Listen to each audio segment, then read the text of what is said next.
자, 오늘 모든 분들에게 주시는 하나님 말씀 골로새서 1장 3절에서 8절입니다. 다 펼쳐 놓으셨죠? 네, 우리 한 목소리로 같이 읽어보겠습니다.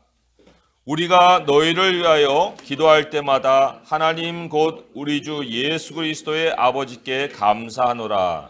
이는 그리스도 예수 안에 너희의 믿음과 모든 성도에 대한 사랑을 들었으며 너희를 위하여 하늘에 쌓아둔 소망으로 말미암음이니 곧 너희가 전에 복음 진리의 말씀을 들은 것이라. 이 복음이 이미 너희에게 이름에 너희가 듣고 참으로 하나님의 은혜를 깨달은 날부터 너희 중에서와 같이 또한 온 천하에서도 열매를 맺어 자라는도다. 이와 같이 우리가 함께 종된 사랑하는 에바브라에게 너희가 배웠나니 그는 너희를 위한 그리스도의 신실한 일꾼이요 성령 안에서 너희 사랑을 우리에게 알린 자니라. 아멘. 성경은 기도의 아주 필수 요소로 감사를 언급하고 있습니다. 예외가 없이 모든 기도에 감사가 들어가야 해요. 그게 바로 빌립보서 말씀에 언급이 되어 있습니다. 골로새서 바로 앞에 책이 빌립보서니까 한 장만 넘기면 4장 6절에 이런 말씀이 기록이 되어 있는 걸 볼 수 있습니다. 우리 같이 한번 읽어볼까요? 아무것도 염려하지 말고 다만 모든 일에 기도와 간구로 너희 구할 것을 감사함으로 하나님께 아뢰라. 감사함으로 모든 기도와 간구라고 했기 때문에 예외가 없어요. 모든 종류의 기도에는 감사함으로 하나님께 아뢰야 된다는 이 사실이 우리에게 알려져 있습니다. 오늘 본문에서도 바울이 뭐라고 얘기를 했어요? 나는 이렇게 감사한다 라고 하면서 기도할 때마다 이렇게 얘기했습니다. 기도할 때마다, 그러니까 기도할 때마다 빼놓지 않고 했던 것이 바로 감사의 기도다. 오늘 그래서 오늘 말씀 통해서는 감사 기도의 모범을 바울로부터 우리가 배울 수가 있습니다. 자, 이 감사가 이제 우리 모든 기도의 중심 축인데 이 감사를 보게 되면 4절 이후에 쭉 말씀을 볼 때 요청하는 기도와는 좀 다른 성격인 것을 알 수가 있습니다. 보통 이제 기도는 우리의 필요한 것을 하나님께 구하는 요청 기도라고 생각을 하겠지만 막상 이 요청 기도라는 것은 해도 되고 안 해도 되는 선택 사항이에요. 그잖아요? 네. 반드시 포함돼야 되는 감사 기도와는 달리 감사가 반드시 필요해 들어있어야 되는 감사 기도와는 달리 요청 기도는 해도 되고 안 해도 된다 그런 얘기예요. 기도할 게 없어요. 그렇게 말하는 사람도 있겠죠. 그런데 그런 사람은 기도가 요청이다 이런 정의를 아마 가지고 있는 사람인 것 같아요. 그렇지만 모든 일에 필수도 있고 선택도 있듯이 앞으로 우리가 기도 제목이 뭐예요? 하게 되면은 선택보다는 우리가 필수에 좀 집중을 해가지고 다만 한 가지라도 하나님께 감사할 수 있는 것을 말할 수가 있어야 되는 거예요. 그러면 감사의 재료는 어디서 나오느냐? 이게 이제 궁금하잖아요. 4절의 말씀을 다시 한번 보겠습니다. 제가 읽어볼게요. 이는 그리스도 예수 안에 너희의 믿음과 모든 성도에 대한 사랑을 들었으며 감사하노라. 왜냐하면 했는데 뭐에 대한 교인들이 이렇게 행하고 있다는 소식을 들었기 때문이다. 이렇게 나와요. 감사는 우리가 뭘 받고 뭘 얻고 해서 나온다고 생각하는데 오늘 보니까 감사는 하나님의 행하시는 일에 대해서 들음으로 나온다. 이렇게 성경이 말씀을 하고 있습니다. 우리가 살아가는 모든 상황은 하나님의 섭리로 아주 가득하잖아요. 듣는 소리마다 하나님의 섭리가 개입되지 않은 상황이라는 건 없는 거예요. 우리 삶은 하나님의 섭리가 이루어 가시는 하나님의 이야기라고 볼 수가 있습니다. 그러니까 어떤 이야기를 해도 다 하나님 이야기예요. 하지만 그게 너무 모호해요. 하나님이 안 보여요. 하나님을 느낄 수가 없어요. 이렇게 얘기하는 사람도 있겠지만 그러나 더 명백하고 아주 검증된, 입증된 하나님이 하신 일을 기록한 것이 바로 성경 말씀이에요. 그래서 이 성경 말씀을 가까이 하게 되면 아주 무수한 하나님에 대한 이야기를 듣습니다. 감사는 그래서 우리가 하나님께 들은 것을 하나님 앞에 이제 꺼내서 말하는 것인데, 범사에 하나님을 생각하고 살게 되면은 모든 생각에서, 이 모든 상황에서 하나님이 행하시는 그 이야기 소리를 들을 수가 있어요. 또 하나님 말씀 안에서 더더욱 분명하신 입증된 하나님의 뜻을 또 우리에게 들려주시는 그 하나님의 소리를 들을 수가 있습니다. 하나님께 나아갈 때 그래서 하나님을 잊지 않고 또 하나님이 들려주시는 그 소식을 가지고 나가서 내 생각 속에 이제 머물러 있는, 아니면 간직되어 있는 하나님 이야기를 꺼내는 것이 감사고요. 이게 바로 하나님의 뜻대로 드리는 기도예요. 내 생각에 머물지 않고 하나님의 뜻대로 드리는 기도다. 세상의 이방인들, 우리가 이제 믿지 않는 사람들 이방인들이라고 한번 정의를 해보면은, 이방인들도 우리가 기도하는 그 모양대로 기도를 드립니다. 야, 저 사람들도 기도를 하네. 더 자주 하네. 이스라엘 사람들은 하루에 5번씩 기도를 합니다. 또 뭐 불교는 뭐 1000배를 드린다는 얘기도 있잖아요. 그런데 기도의 모양은 같은데 그들에게는 없고 우리에게는 있는 것이 있어요. 무엇이냐? 바로 유일하신 참 하나님으로부터 들은 하나님의 이야기예요. 그들에게는 절대로 그게 있을 수가 없고, 우리는 그것이 필수로 하나님께 매번 드리는 기도마다 나오는 기도의 내용이 된다는 거죠. 기도에 감사가 빠지면요, 우리도 얼마든지 하나님을 우상처럼 찾아 나갈 수가 있습니다. 우리는 요청 기도에 아주 집중을 할 수가 있어요. 우리도 물론 요청 기도를 반드시 드려야 되죠. 그렇지만 거기에는 순서가 있는 거예요. 바울은 골로새 교인들에게도 요청 기도에 대한 모범을 또 소개를 해주고 있습니다. 그런데 요청 기도가 언제 어떻게 시작되는지 아십니까? 오늘 8절 읽었죠? 9절의 말씀부터는 이제 요청 기도예요. 그런데 시작이 이렇죠. 이로써 우리도 듣는 날부터 너희를 위하여 기도하기를 그치지 아니하고. 여기도 이제 들음을 통해서 필요를 발견하고 거기에 대한 요청을 드리는데, 그런데 그거보다 먼저 시작된 기도가 뭐였어요? 3절에 하나님 앞에 감사함으로 그들에게 들은 소식을 가지고 나간 거예요. 그게 먼저 있고 그 다음에 요청 기도가 드려지고 있다. 그래서도 하나님이 어떻게 이 행사하시는지에 대한 것이 우리 머릿속에 없다면 사실 요청 기도는 막무가내의 우리의 간구가 될 수도 있는 거예요. 하나님은 항상 어제나 오늘이나 영원토록 변함이 없으시기 때문에 하나님의 행하시는 일을 우리가 주목하게 되면 거기에서 하나님의 패턴을 익힐 수가 있습니다. 그리고 앞으로도 하나님이 그렇게 행하실 거라는 확신을 또한 가질 수가 있는 거예요. 그래서도 하나님을 먼저 떠올리면은요, 하나님의 행하시는 패턴이 우리 머릿속에 자리 잡게 되고 거기에 우리의 요청을 더하게 되면 거기에서 바로 우리가 모든 것이 하나님의 뜻대로 드리는 기도를 드리는 모습이 된다는 거예요. 우리 요한일서 5장 14절의 말씀에 하나님의 뜻대로 드리는 기도에 대한 말씀이 기록이 되어 있죠. 요한일서 5장 14절에 보시면 이것도 감사가 암시되어 있는 말씀인 것을 확인할 수가 있습니다. 요한일서 5장 14절 15절의 말씀이에요. 두 구절 393쪽인데 같이 한번 읽어보겠습니다. 요한일서 5장 14절 15절입니다. 시작. 그를 향하여 우리가 가진 바 담대함이 이것이니 그의 뜻대로 무엇을 구하면 들으심이라.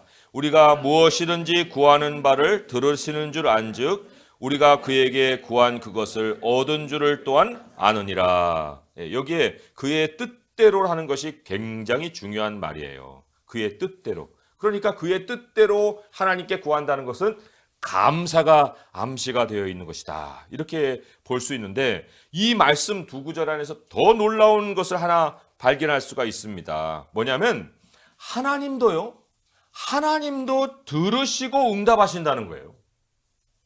우리가 구하지 않은 것도 하나님이 다 베풀어 주시죠. 하나님의 은혜의 하나님이시니까. 그런데 에스겔서에 보게 되면 여러 가지를 얘기를 해주시면서 그러나 너희가 구하여야 할지니라. 이런 말씀을 한단 말이죠. 우리에게 하나님이 기도를 요청하시는 이유는요, 감사의 패턴이 어디서 나오느냐? 바로 하나님에게서 나오기 때문에 그런 거예요. 하나님도 우리 이야기를 듣고 그거를 기억하시고 잊지 않으시고 응답을 하신다는 겁니다. 뭐 주고받는 것만의 물건의 그 감사가 있는 것이 아니라 하는 것이 바로 하나님이 우리의 기도를 들으신다는 거에도 확인할 수가 있지 않습니까? 그러니까 우리 앞으로 우리가 하나님께 구할 기도 제목이 무엇인지 말할 때 요청 기도에만 우리가 집중할 것이 아니고 말씀드렸듯이 듣고 깨달은 것, 듣고 기억하고 있는 하나님의 행사, 이제 그게 하나님께 감사 기도를 드려지는 것이고 하나님은 그 감사 기도를 들으시고 잊지 않고 기억하시고 우리에게 응답하신다 하는 것을 확신하면서 기도 제목을 좀 나눌 수 있는 시간을 가졌으면 좋겠어요. 자, 그러면 사도 바울이 골로새 교인들에 대해서 무슨 소식을 들었는가? 이거를 이제 우리가 좀 주목해 볼 필요가 있습니다. 자, 그거를 이제 감사로 하나님께 아린 것인데 오늘 본문으로 다시 돌아와서 4절의 말씀을 다시 한번 제가 읽어보겠습니다. 4절의 말씀. 이는 그리스도 예수 안에 너희의 믿음과 모든 성도에 대한 사랑을 들었으며 이렇게 나옵니다. 이 하나님께서는 사실 이러한 소식을 모든 교회에서 우리 강남 새순교회에서도 듣고 싶어 하시고 모든 교회에서도 이런 소식이 하나님께 들리기를 참 원하고 계세요. 첫째 뭐를 들었냐면은 그리스도 예수 안에 있는 너희 믿음 이렇게 얘기하고 있습니다. 그거를 들었다. 우리 예수님을 믿는다는 말은 많이 들어요. 예수님을 믿는다. 유럽에 미국에 가면은 기독교가 쇠퇴했다는 사람들의 얘기만 듣고 이제 가서 보면은 아닌데 왜냐하면 물어보면 당신 크리스천이요? 예, 크리스천입니다. 진짜 예수 믿어요? 믿습니다. 이렇게 멀쩡하게 얘기하는 사람들이 많다니까요. 아니 그런데 어떻게 이 기울어 간다 하는가?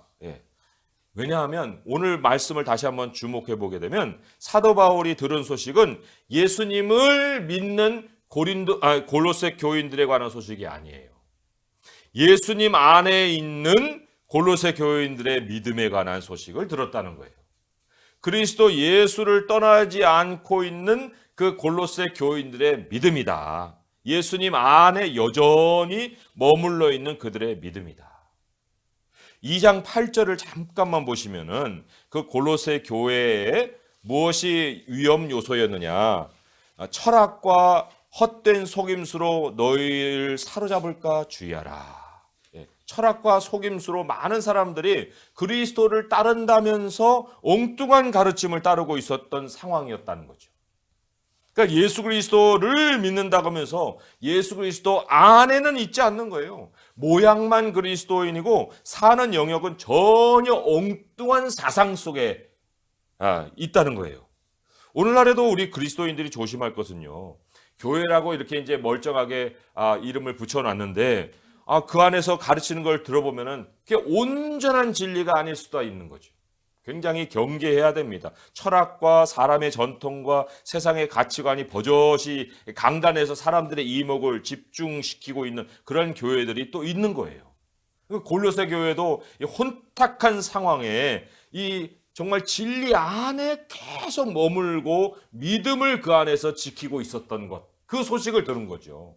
자, 그럴 수 있었던 이렇게 믿음을 그리스도 안에 둘 수 있었던 그 이유가 7절에 이 하나님께서 정말 신실하다 칭찬하고 계시는 그 목회자 때문인 거예요. 7절의 말씀 이렇게 기록이 되어 있습니다. 이와 같이 우리와 함께 종된 사랑하는 에바브라에게 너희가 배웠나니 이렇게 나와요. 에바브라는 사람이 소개가 됩니다. 이 사람이 이제 골로새 교회를 세운 목회자예요. 그런데 사도 바울이 그를 어떻게 소개했습니까? 우리와 함께 종된 사랑하는 에바브라. 함께 종된 모델을 가진 사람. 어떤 모델일까요? 1장 25절로 한 장만 넘기시든지 아니면 같은 페이지일 수도 있는데요. 1장 25절의 말씀을 보시면은 거기 이렇게 기록이 돼 있어요. 내가 교회의 일꾼된 것은 이게 교회의 종이에요. 일꾼된 것은 하나님이 너희를 위하여 내게 주신 직분. 하나님이 너희를 위하여 내게 주신 직분을 따라 하나님의 말씀을 이루려 함이라.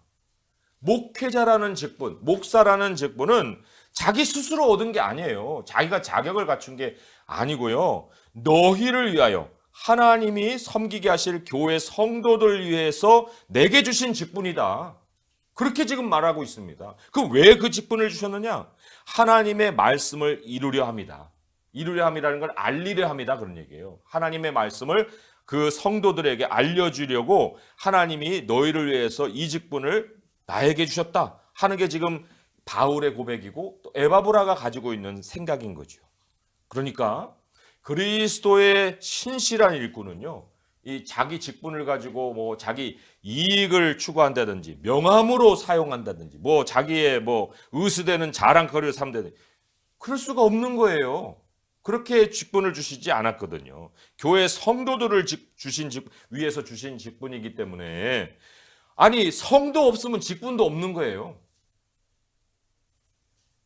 그 직분으로 할 일이 무슨 사람의 사상을 전파하는 일이에요? 아니면 무슨 도덕적인 감화를 주는 일이에요?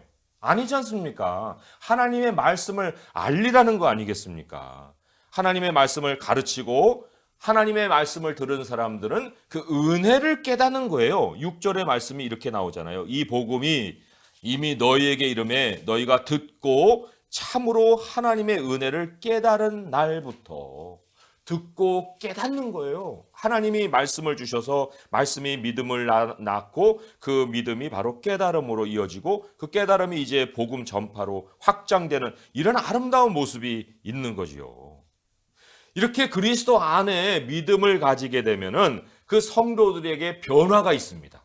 그 변화가 이제 두 번째 들은 소식인데 4절에 보니까 모든 성도에 대한 사랑을 들었다. 이렇게 나옵니다. 믿음은요, 서로 성도들을 돌보고 챙깁니다. 이게 이제 행함이 있는 믿음인데 모든 성도들의 행복을 위해서 자기 자신을 헌신한다는 거예요. 모든 성도들이 잘 되는 거를 내 정말 소망 속에 두고 살아간다는 거죠. 어떻게 이렇게 그러면 그리스도 안에 있는 믿음도 있고 그 믿음을 가지고 다른 사람의 그 정말 행복을 위해서 헌신할 수 있을까? 그 이유가 어디 있을까? 이 땅에서 있다라고 생각할 수가 없어요. 왜냐하면 5절의 말씀에 이렇게 나옵니다.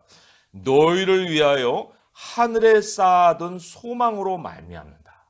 이 두 가지가요. 너희로 말미암아 너희를 위하여 하늘에 쌓아둔 소망으로 말미암아 일어나는 일이다. 그렇게 얘기합니다. 소망은 이거 될 거야 말 거야 이거 될까 말까 하는 어떤 우리의 바람이 아니에요. 이미 이루어져서 보관되어 있는 소망인데 그게 바로 모든 성도들이 이제 가서 살기만 하면 되는 그 하나님의 예비해 놓으신 예루살렘이에요. 그게 우리의 소망입니다. 예수님이 예비해 놓으신 처소예요. 이미 모든 성도들 위해서 대기 중에 있어요. 우리 가서 살기만 하면 되는 그 장소입니다. 우리는 다 같이 예수 그리스도 안에서 한 배를 타고 있는 사람들이에요. 그 소망 때문에. 그렇기 때문에 낙오자가 없어야 되잖아요. 예수님 안에 머무는 것은 그 나라에 이미 살아갈 터가 있기 때문에 여기서도 안 벗어나는 것이고 그리고 그 나라에 이미 터가 준비되어 있기 때문에 여기서 하나의 낙오자도 없어야 돼서 우리가 서로를 향해서 사랑으로 돌보고 헌신을 한다는 겁니다.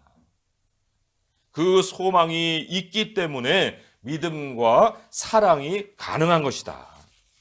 이 예수님의 이 방주, 예수님의 구원의 방주는 마지막 한 사람이 탈 때까지 문이 열려 있어요. 그리고 이 복음이 그래서도 교회 안에서만 머무는 것이 아니라 교회의 문턱을 넘어서 이 밖으로 확장되는 것을 6절의 말씀이 이렇게 기록을 하고 있죠. 제가 또한 읽어볼게요. 이 복음이 이미 너희에게 이름에 너희가 듣고 참으로 하나님의 은혜를 깨달은 날부터 너희 중에서와 같이 또한 온 천하에서도 열매를 맺어 자라가는도다. 하나님께서도요, 우리 교회를 통해서 우리 교회의 담장을 넘어 복음이 흘러가게 하실 장소가 반드시 있습니다. 각 교회는 하나님이 연결시켜 주시는 또 다른 사람들이 있는 거예요. 그게 선교지가 될 수도 있고 또 우리가 만나야 될 많은 사람들이 될 수도 있는데 아무튼 교회는 이 안에서만의 방주가 아니라 방주로 이제 들어와야 될 그 사람과의 연결을 통해서 교회는 자라간다는 거죠. 그러니까 여기서 그리고 그곳에서 함께 열매를 맺어야 되는 그곳이 반드시 있는 거예요. 우리가 그것을 늘 마음에 담고 또 하나님께 기도를 드릴 수가 있어야 되죠. 그 열매가 다 있게 되면 이제 끝이 오는 겁니다. 오늘 우리가 이 소식을 들었죠? 바로 이게 우리의 감사의 내용이에요. 우리가 기도하면서 무엇을 기도할까요? 오늘 이제 하나님께 나아가면서 하나님 오늘 골로새 말씀을 들었습니다.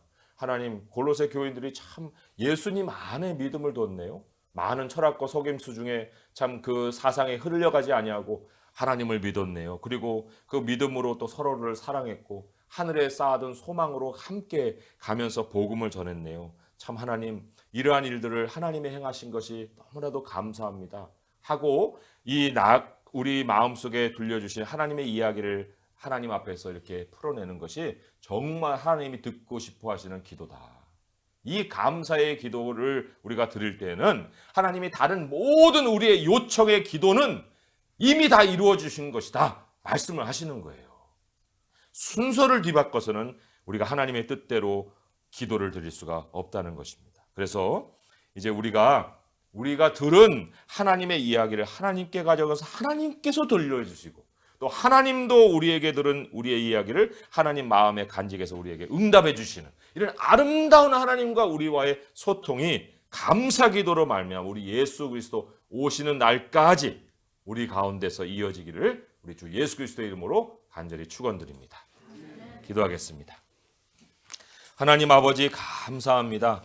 오늘 우리를 모으셔서 하나님의 말씀 앞에 귀를 기울이게 하시니 감사합니다. 하나님은 말씀하시는 분이시고 또 더 확실한 말씀을 우리 성경을 통해서 주신 은혜로우신 하나님이십니다. 하나님 골로새 교인들과 같이 저희들도 모두 예수 그리스도 안에 믿음이 있게 하여 주시고 또 서로를 돌보고 사랑하게 하시고 우리가 이미 이제 예비되어진 그 하나님이 예비되어진 처소 가서 살기만 하면 되는 그 처소를 향해서 소망을 가지고 함께 가고 있사오니 아버지여 동행하여 주시고 또 끝까지 우리 주님이 인내하게 하시는 삶을 승리하며 살아갈 수 있게 하여 주옵소서. 아버지여 오늘 우리가 이 감사를 가득 채워 하루를 살 뿐만 아니라 매일매일 주님 생각으로 우리의 삶이 풍성하기를 원하오니 아버지 하나님 우리들이 이렇게 아는 복음이 또한 흘러넘쳐 또한 황폐한 정말 그 적막한 세상 속에 우리를 기다리고 있을 그들에게도 찾아가서 복음이 전해지는 놀라운 역사가 있게 하여 주시옵소서. 예수님의 이름으로 감사하며 기도합니다. 아멘.